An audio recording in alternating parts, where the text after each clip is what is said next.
représentant résident de l'OMS était aujourd'hui face à la presse. Objectif, apporter des éclairages à la suite de la polémique des chiffres sur le nombre de cas contaminés de la Covid-19 en Côte d'Ivoire. Dans le cadre de la gestion de la crise sanitaire liée au coronavirus, le ministre de la Santé et de l'Hygiène publique à Kaoli a effectué 2 visites, l'une à l'Institut Pasteur d'Adiopo-Doumé et l'autre au stade de la BAE à Yopougon.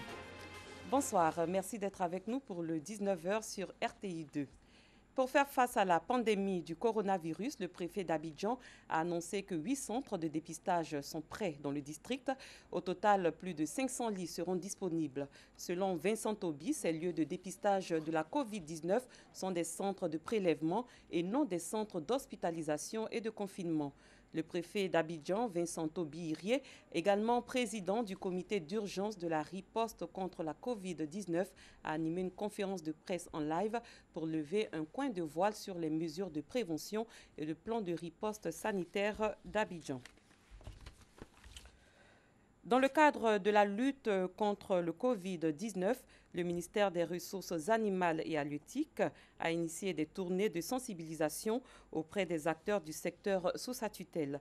Le ministre Moussa Dosso a successivement visité ce mardi le laboratoire vétérinaire du lycée technique de Cocody, les femmes marieuses d'Anoumombo à Marcory et les acteurs de l'importation de poissons congelés. Partout, le message était le même, le respect des mesures d'hygiène pour freiner la propagation de la maladie à coronavirus. Pour soutenir les différents efforts déjà entamés, en ce sens, le ministre Moussa Dosso a fait des dons de kits de lavage des mains, des cache-nez et de gel hydroalcoolique. Plusieurs milliards de nos francs sont débloqués pour l'application des mesures fiscales et douanières prises par le gouvernement pour relancer l'activité économique en passe d'être en berne du fait de la pandémie du coronavirus. Annonce faite par le directeur de cabinet du ministère du Budget. Il était précédé par le représentant résident de l'Organisation mondiale de la santé qui lui a apporté des précisions après la polémique des chiffres sur le nombre de personnes affectées par la Covid-19. Tous les deux étaient face aux journalistes ce mardi dans le cadre du point presse quotidien animé par le gouvernement face à la crise sanitaire causée par le coronavirus. Mama Traoré. Au point presse gouvernemental de ce lundi, évidemment, le sujet relatif aux violences perpétrées ces dernières heures à Yopougon était à la une. À Yopougon, de quoi il s'agit? BAE, d'un site de prélèvement, un site de dépistage. Ce n'est pas un site où il doit avoir des malades. C'est un site qui est fait pour informer la population sur le Covid-19, qui est fait également pour les personnes saines qui veulent connaître leur statut. Les personnes vont dans ce centre et on les dépiste et on leur donne leur statut. Donc il n'est pas question d'interner des personnes ou d'avoir des personnes malades. Bien évidemment, même si ça avait été un centre de soins, où est le mal? À ce que je sache, ce sont des personnes, souvent même c'est nos propres parents qui vont être reçus dans ces centres.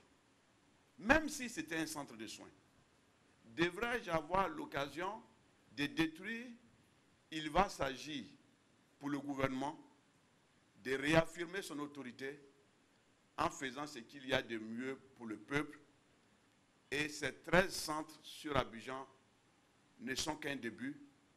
Et l'État va continuer à implanter pas moins de 50 centres sur le district d'Abidjan et pas moins de 11 centres sur les 11 autres districts de notre pays. Je tiens à rappeler aux uns et aux autres que l'État assumera en toutes circonstances ses responsabilités de sécurisation, de soins aux populations et par conséquent, ce genre de comportement ne saurait être toléré. Nous avons engagé les forces de police.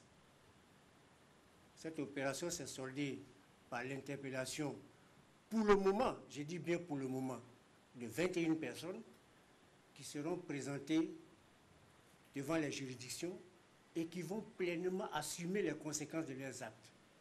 Les enquêtes continuent. Et je le dis et je le répète, ce genre de comportement ne sera pas toléré. Selon le porte-parole du gouvernement, Sidi Touré, de tels agissements sont la conséquence des fausses informations répandues sur le web. Il interpelle donc les porteurs de fake news. À l'attention de nos frères et sœurs qui s'essaient à être internautes, nul ne sert de diffuser ou de relayer des fausses informations parce que ceci peut se retourner contre vous. Nous sommes tous justiciables.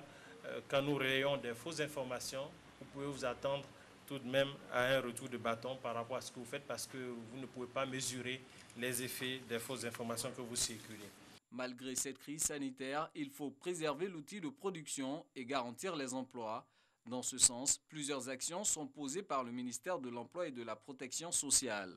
En accord avec les organisations d'employeurs et de travailleurs, nous recommandons que les mesures soient prises afin de permettre aux travailleurs de disposer des revenus le plus longtemps possible, à savoir 3 mécanismes: l'anticipation du congé payé, le travail à temps partiel et le chômage technique, qui lui consiste à un arrêt du temps de travail. C'est 2 mois. Ensuite, si la situation devait perdurer, on reconduit à 4 mois. Et dans ce cas-là, avec une concertation, l'accord du salarié, il ne percevra que le tiers de son salaire brut. Sur l'ensemble du territoire national, ce sont 491 000 personnes vulnérables qui sont assistées par les services sociaux. Quant aux personnes retraitées, un dispositif spécial a été mis en place pour assurer le paiement de leurs pensions. Toujours dans un contexte de lutte contre le coronavirus, le ministre de la Santé et de l'Hygiène publique, Aka Awele, a effectué 2 visites. L'une à l'Institut Pasteur d'Adiopo-Doumé en charge du traitement des échantillons prélevés pour le dépistage des cas de Covid-19. L'autre au stade de la BAE dans la commune de Yopougon où des personnes s'en sont prises au dispositif mis en place pour le dépistage volontaire. Walter Amadou Ouattara. Institut Pasteur d'Adiopo-Doumé. Cet institut qui d'ordinaire s'occupe de la recherche, la formation, le diagnostic et la surveillance épidémiologique est aujourd'hui en première ligne dans la crise sanitaire du Covid-19.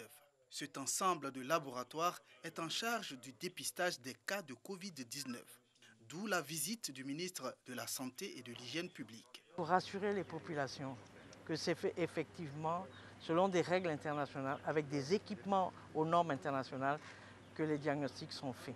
L'échantillon est réceptionné avec des mesures de biosécurité.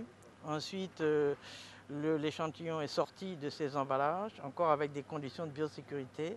Puis ensuite, il va dans une zone pour faire l'inactivation, comme on dit, pour que le virus qui serait à l'intérieur ne soit plus dangereux. Et c'est cette étape-là qui est longue, qui est en rapport avec le nombre d'échantillons. Et puis après, on mélange donc cet échantillon avec les réactifs et on met dans une machine. Et la machine va nous sortir les résultats au bout de 2 à 3 heures. Aka Awele a suivi le processus de traitement des données depuis la réception des échantillons prélevés à l'Institut national de l'hygiène publique jusqu'à la délivrance des résultats. Jusqu'ici, nous sommes contentés de recevoir les résultats. Souvent, on a été beaucoup pressés, on a dit ça ne vient pas vite, c'est trop long. Mais aujourd'hui, on découvre que c'est parce que nous avons affaire à des chercheurs, à des professionnels qui veulent bien faire les choses. La délégation s'est ensuite rendue au stade de la BAE à Yopougon-Trois-Rouges où certaines populations ont saccagé le dispositif mis en place pour le dépistage volontaire des populations. Notre premier ennemi, l'indiscipline, le refus de respecter des instructions, des consignes pour défendre votre propre santé et défendre la santé des autres. Donc, toutes les mesures prises par les autorités, c'est en vue de sauver les vies de nos compatriotes. Des actes de vandalisme qui interviennent dans un contexte où les efforts consentis par le gouvernement restent encore faibles au regard des besoins du moment. Le virus, lui, continue de gagner du terrain avec 323 cas à la date du 6 avril. C'est à le point de Clément Bocco. Direction Guéyébli, dans le département de Diokwe, une délégation de cadres et élus de cette sous-préfecture ont parcouru plusieurs villages. Une façon pour eux de sensibiliser aux dangers liés à la maladie à coronavirus. La délégation a également offert aux populations de ces différentes localités des kits alimentaires et de protection ainsi que des numéraires, comme nous l'explique notre correspondante Eve Bouy. Pont sur la rivière Onzo, porte d'entrée de Guiglo, chef-lieu de la région du Cavali. Tous les véhicules et les piétons entrants marquent un arrêt imposé par un groupe de volontaires appelés les ambassadeurs de la paix. Ils sont engagés dans la lutte contre la propagation de la maladie à coronavirus. Lavage des mains obligatoire avant de rentrer dans la ville. Toute personne, véhicule, moto, tu viens du champ, tout cela. Et il n'y a pas quelqu'un qui résiste encore, qui dit non, je ne suis pas dedans. Tout le monde adhère. Du pont jusqu'au centre-ville, les rues sont peu fréquentées. On note un ralentissement des activités. L'espace gastronomique de la place Félix Houphouët-Boigny, d'ordinaire très animé avec ses maquis et restaurants, est désert. Les populations dans l'ensemble sont conscientes de la réalité de la pandémie à coronavirus. Depuis que cette maladie est arrivée, et chaque jour que Dieu fait, quand on met la télévision en marche, il n'y a pas autre information que ça. Donc personne ne peut dire aujourd'hui qu'il n'est pas au courant, malgré que certaines personnes peuvent comme ça s'amuser à banaliser cela, mais c'est du réel. On a appris la nouvelle que le coronavirus, ça ravage les pays, de pays en pays. Et l'impact sur les activités économiques est ressenti. Les gens ne viennent pas passer des commandes. Et les restaurants, les bistrots, les restaurants sont fermés, les bars sont fermés. Les autorités administratives, déjà en alerte, sont organisées pour lutter contre la propagation du virus. Nous avons mis en œuvre le comité départemental de lutte contre la pandémie. Nous avons également fait la sensibilisation, notamment concernant les mesures dites barrières. Le lavage des mains à l'eau, au savon, au gel hydroalcoolique, la distanciation entre les personnes. Et toutes ces mesures ont été mises en œuvre dès les premiers moments. Pour bien aider à mener cette lutte, le Conseil régional du Cavali apporte un appui aux populations en matériel composé de kits de lave-mains, de gel hydroalcoolique, d'eau de javel, de cache-nez. Les populations sont exhortées à redoubler d'ardeur dans l'application des gestes barrières et dans le respect des mesures gouvernementales afin que le coronavirus ou Covid-19 ne franchissent pas le pont du Nzo. À Mankono, au nord du pays, les populations ont été également sensibilisées au coronavirus. Elles ont reçu de nombreux dons composés de kits d'hygiène et de protection avant d'être invitées à appliquer les mesures barrières prises par le gouvernement pour protéger la population. Parga Sorokoni. Mankono, préfecture, sous-préfecture, mairie, hôpital général, dispensaire, commissariat de police, chefferie traditionnelle et grains des différents quartiers. Ce sont entre autres établissements publics, associations de la société civile et populations visitées par l'ONG Espoir et Famille dans le cadre de la lutte contre le nouveau coronavirus Covid-19 en Côte d'Ivoire. Les responsables de cette association Ngumasa Karamoko et Kadi Karamoko respectivement, président et vice-présidente par ailleurs, fils et filles de la région, ont depuis la diaspora fait parler leur cœur. Ils ont apporté aux populations de cette localité des kits d'hygiène et de protection en vue de contribuer à la lutte contre cette pandémie à coronavirus qui fait de nombreuses victimes. Ces dons auxquels ont participé de nombreux autres parents de Mankono vivant en Europe ont été distribués aux habitants par les représentants de l'association basée dans le département. Les responsables résidents de l'ONG Espoir et Famille ont saisi l'opportunité pour sensibiliser les bénéficiaires sur l'importance des mesures barrières prises par l'État de Côte d'Ivoire avant de leur expliquer les principes de base de protection contre le coronavirus. Les bénéficiaires se disent prêts à accompagner les efforts du gouvernement en respectant ces gestes barrières. Ils n'ont pas manqué de traduire toute leur reconnaissance aux donateurs. Hors de nos frontières, la Chine a annoncé hier 0 mort du coronavirus, une première depuis le début des bilans quotidiens de l'épidémie en janvier et à la veille d'une levée prévue du bouclage de Wuhan, la ville épicentre de la maladie. Ainsi s'achève ce 19h. Merci de l'avoir suivi. Très bonne soirée. À très bientôt.